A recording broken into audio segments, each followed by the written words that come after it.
The day I first saw her, I remember feeling small in the vast antiseptic space of the hospital. The air smelled faintly of disinfectant, a sterile scent that made everything feel distant and unreal, like I was walking through someone else's life.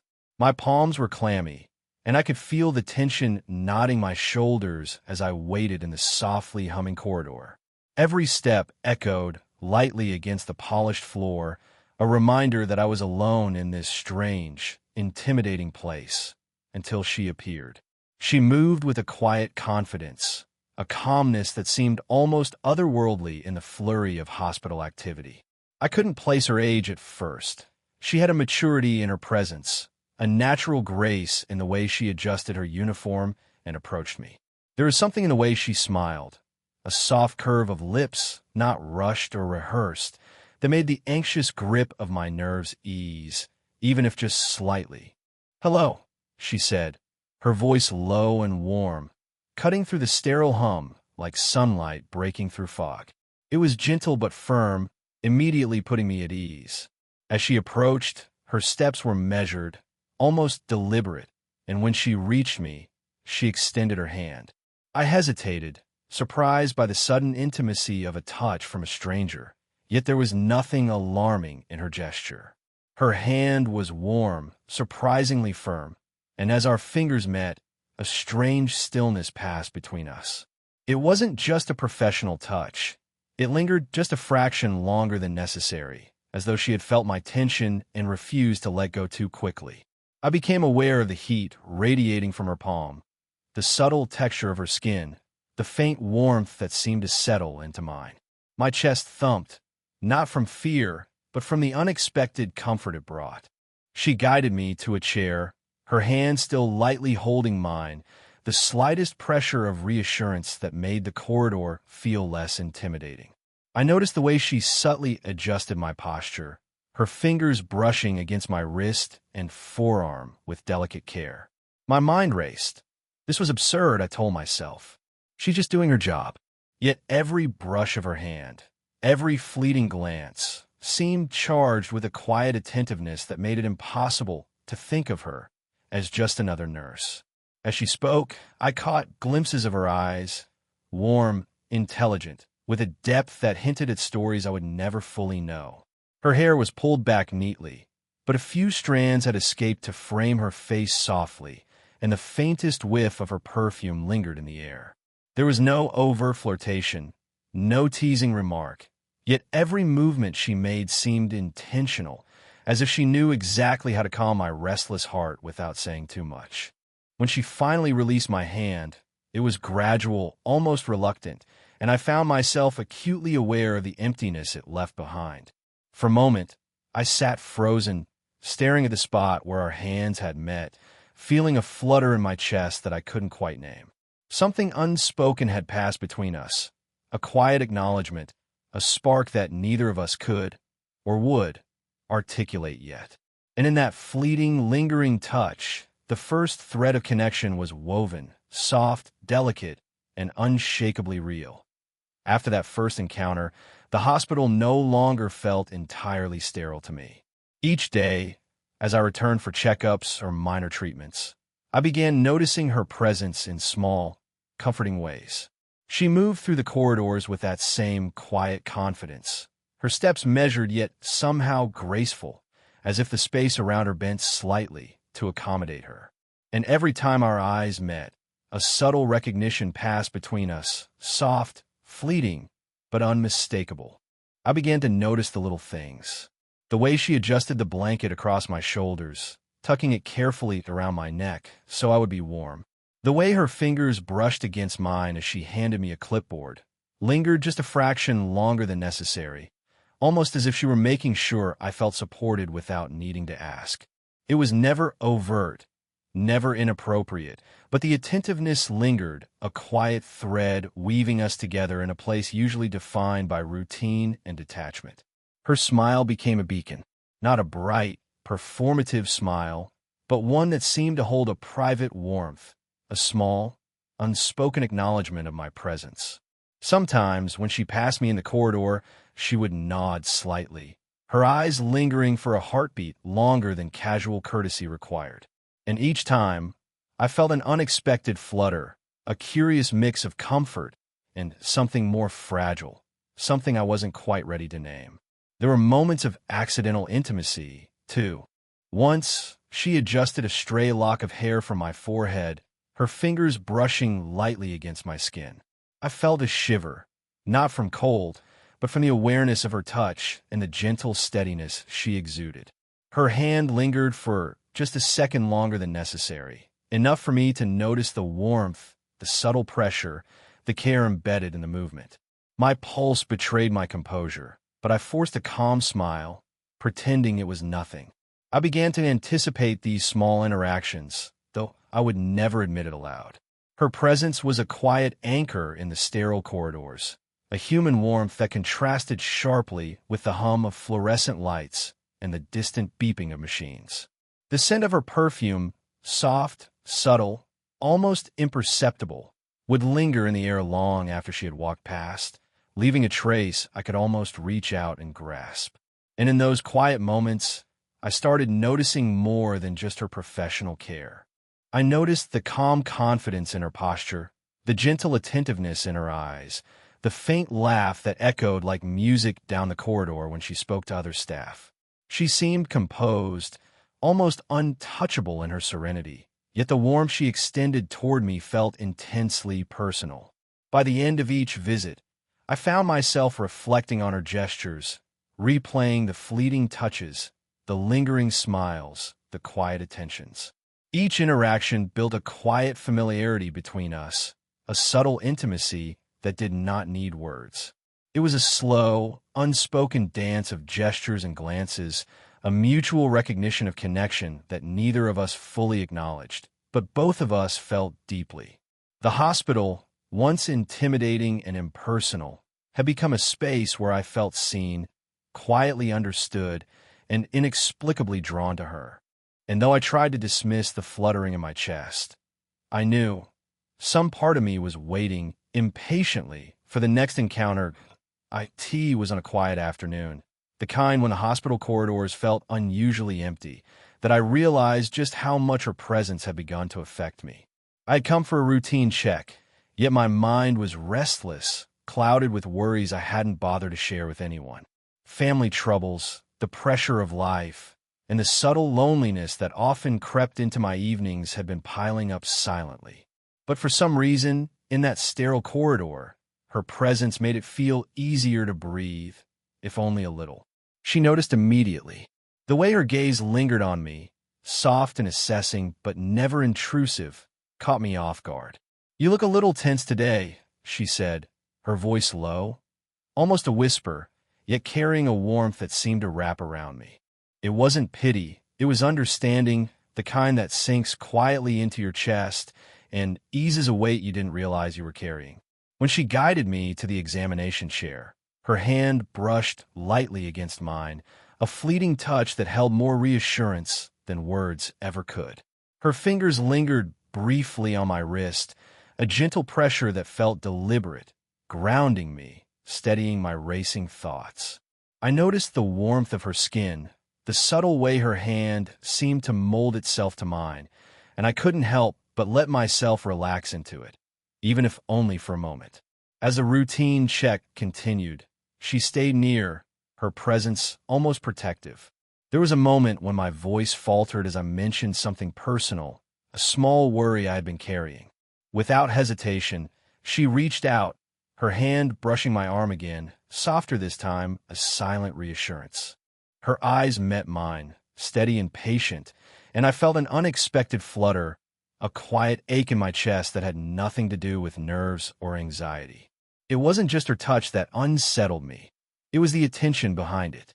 She listened with intent, the kind of listening that made you feel like your words, even the smallest ones, mattered.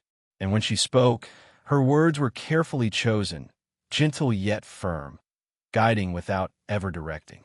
I caught myself leaning slightly toward her, unconsciously seeking more than comfort, drawn to a presence that had begun to feel like a rare, unspoken sanctuary.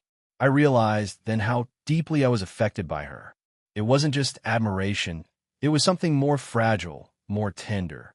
Her composure, her quiet confidence, and the subtle warmth in every gesture made me aware of my own vulnerability. For the first time, I didn't want to hide it. I wanted to let someone see the part of me that was unsure, restless, and craving human connection.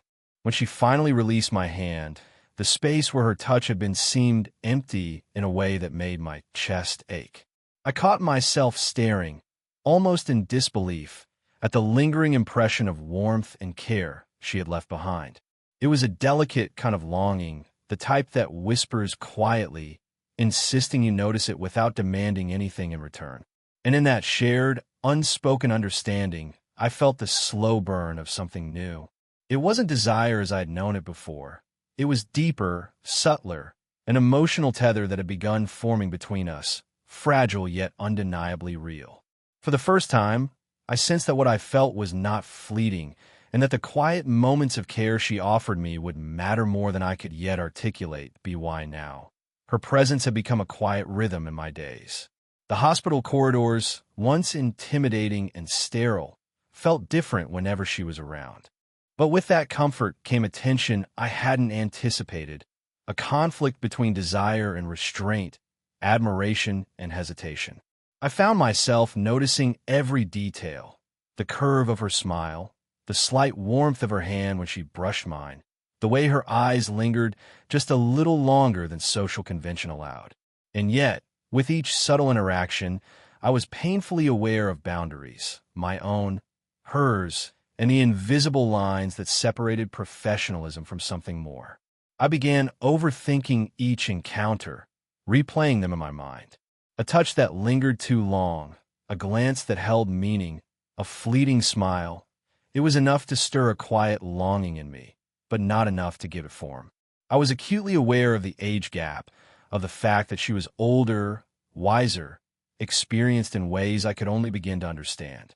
The contrast between her calm composure and my restless uncertainty only deepened the emotional tension. I wanted to reach out, to let my feelings show, but I held back, fearing that a misstep could ruin the fragile connection we were building. Her subtle awareness of the unspoken dynamic added to the tension. I noticed the way she sometimes paused, her hand brushing lightly against mine before pulling away with deliberate care. It was as if she too was navigating a delicate line between professional duty and personal inclination. There were fleeting moments when our proximity in the narrow corridor felt almost intentional, a shared space where silence spoke volumes. The warmth of her hand, the gentle pressure of her fingers against mine, lingered in memory long after she had moved away. The internal conflict wasn't just about social norms. It was about timing and self-doubt. I questioned whether my feelings were genuine admiration or a fleeting infatuation fueled by vulnerability. Every time I caught her gaze, my heart would accelerate, and yet a voice in my mind whispered caution. Could I risk misreading her intentions? Was I imposing my desires on a space meant for care, not personal connection? Each interaction became a subtle negotiation, a dance of unspoken restraint. Even the smallest gestures became emotionally loaded. When she handed me a clipboard and our fingers brushed, I felt an almost unbearable warmth, and my chest tightened with awareness. A laugh shared with her, light and unassuming, made me acutely conscious of the gap between what I felt and what could be expressed. The hospital, with its antiseptic smell and quiet hum, became a stage for attention I couldn't fully name but couldn't ignore either. And yet, beneath the hesitation and the quiet self-restraint, a thread of connection persisted, fragile, subtle, and unshakably real. It was in the way her eyes sought mine in passing, the almost imperceptible way her hand lingered when brushing mine, and the gentle tone of her voice when speaking to me. Each encounter strengthened the silent bond between us, a slow, patient build of emotion that neither of us could fully act upon, yet couldn't dismiss. In that quiet tension, I realized that the conflict itself was a part of the story, a necessary friction that made every smile, every touch, every fleeting glance carry more weight. The pull between desire and hesitation, admiration and caution, had become a delicate rhythm, one that I couldn't escape and didn't want at IT. Was one of those quiet afternoons when the hospital seemed almost empty. The usual hum of activity softened to a distant murmur. I had finished my routine check and was heading toward the cafeteria, thinking I would grab a coffee and try to shake the lingering tension in my chest.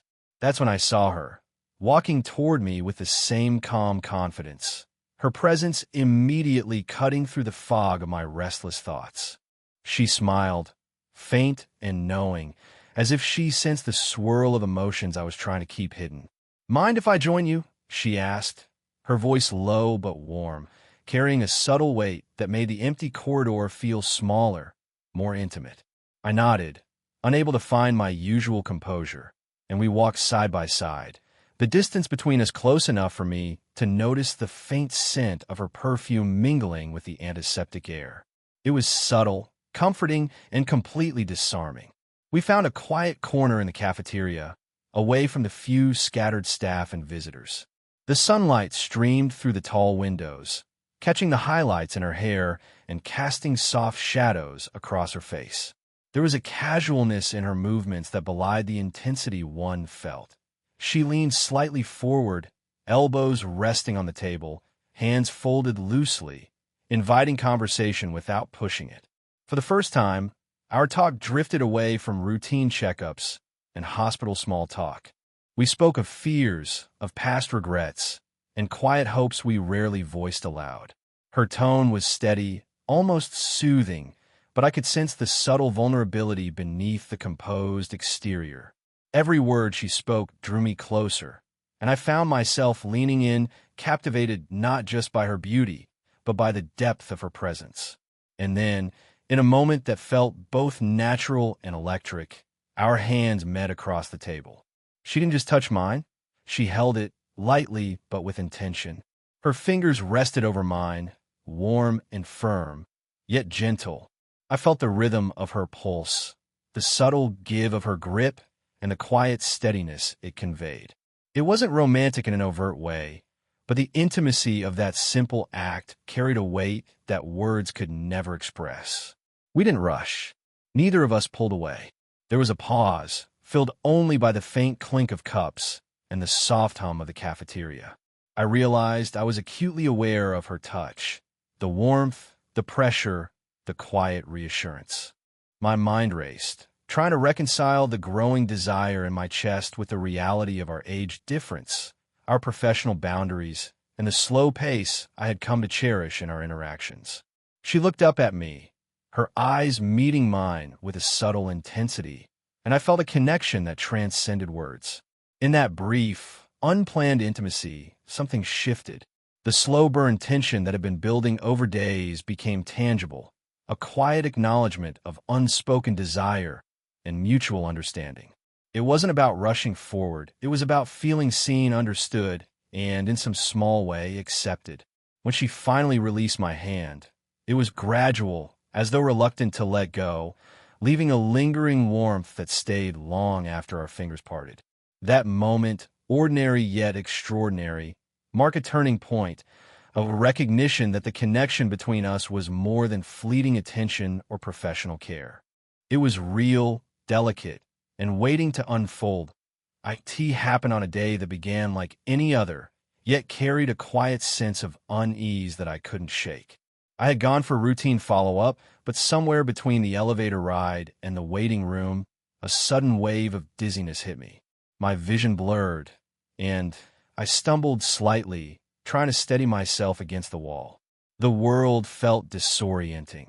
In that moment of vulnerability, all my carefully restrained emotions surfaced with startling clarity. She was there before I even realized I needed her. Her presence cut through the haze like a lighthouse beam, immediate and grounding. "Hey, steady yourself," she said softly, her voice calm yet urgent. Before I could respond, her hands were on mine, gripping gently but firmly, anchoring me. The warmth of her touch spread through my arms, steadying more than just my trembling body. I felt her presence wrap around me, a protective force I had never fully acknowledged until now. her fingers intertwined with mine, a gesture so intimate in its simplicity that it sent a shock of awareness through me. The pulse of her touch was steady, reassuring, yet it carried an unspoken depth, a silent understanding of the tension that had been building between us for weeks. I could feel the subtle pressure of her grip, the warmth of her palm pressing against mine, the way our fingers molded together as if they were meant to fit. Time seemed to slow, the world narrowing to the quiet corridor, the steady beat of our shared pulse, and the faint hum of fluorescent lights above. I looked up at her, searching for words that weren't there. Her eyes met mine, steady, deep, and unflinchingly present. There was no judgment, no hesitation, only awareness, empathy, and a quiet acknowledgement of something that had been growing between us. For a moment, the hospital, the procedures, the routines, all of it faded. There was only this, the simple, undeniable connection between two people, raw in its vulnerability and delicate in its intensity.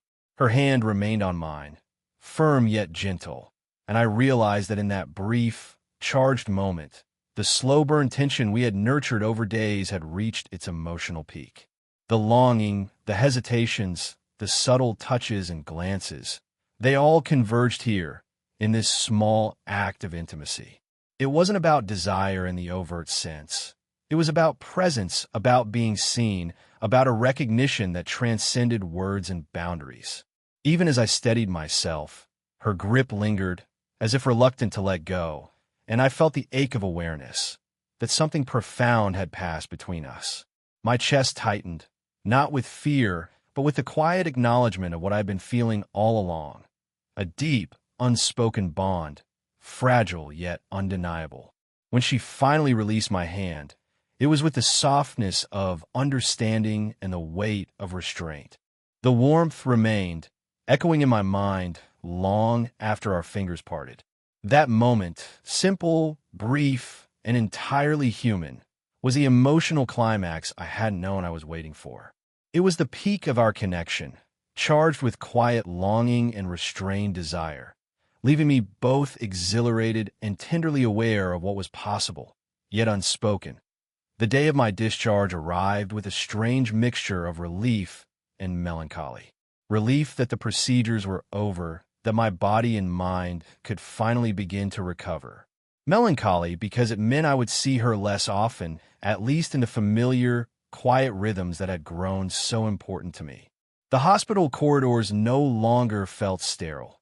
They had become spaces imbued with memories of fleeting touches, lingering glances, and conversations that had quietly changed me. She was waiting by the elevator, her posture calm and composed, but there was a softness in her eyes that reached out to me in a way words never could. Her uniform was neat, yet a few strands of hair had escaped their pin, framing her face with effortless grace. I realized, with a start, how deeply I had become attuned to these details. The subtle curve of her smile, the warmth in her gaze, the quiet strength in her presence. "Ready to go?" she asked, her voice carrying the familiar warmth that had become a comfort over these weeks. I nodded, though my chest tightened with an unspoken awareness. This was the moment where our slow-burn journey would face its first proper pause. As we walked toward the exit, our hands brushed, lightly at first, then more deliberately. I felt the familiar warmth of her touch, the subtle pressure of her fingers against mine, and I let myself linger in it, savoring the quiet intimacy that had become so meaningful. When we reached the automatic doors, she paused, turning to face me fully. Our hands met again, fingers entwining naturally, as if they had learned a rhythm of their own over the past weeks. Her touch was steady, grounding, and yet carried the delicate intensity of all the emotions we had not spoken aloud. The admiration, the quiet longing, the gentle connection that had grown without hurry or force. She looked into my eyes, her gaze calm but profoundly expressive. There was no need for words. The touch of her hand, the subtle tilt of her head, and the softness in her eyes said everything. I felt the warmth of her palm against mine one last time, the quiet steadiness of her heartbeat echoing against the fragile rush of emotions in my own chest. In that moment, I realized that our connection did not need declaration to be real. It had always been there, in every lingering touch, every shared smile, every subtle glance that held unspoken understanding. Then, softly, she brushed her fingers against my cheek, a gesture that was both tender and deliberate. It lingered just long enough to leave a memory, a mark on my mind rather than on my skin. My heart swelled with quiet joy, tinged with the bittersweet awareness that this parting was temporary, yet filled with promise. As I stepped away, she released my hand slowly, letting it linger in the air for a heartbeat longer, the warmth remaining even after separation. I walked toward the waiting taxi, carrying with me not just the memory of her touch, but the knowledge that something rare and delicate had formed between us. It was a connection rooted in respect, affection, and restrained desire, a slow-burn romance that had blossomed quietly, leaving both of us profoundly changed. I turned back once before leaving, catching her eyes in a final glance. She smiled softly, the kind of smile that says, "This is not the end." And in that fleeting look, I knew that the story between us would continue, quietly and meaningfully, in ways both subtle and unforgettable. The hospital doors closed behind me, but the warmth of her hand, the quiet intimacy of our moments together, and a deep emotional bond lingered, leaving me with a heart full of gratitude, longing, and quiet fulfillment.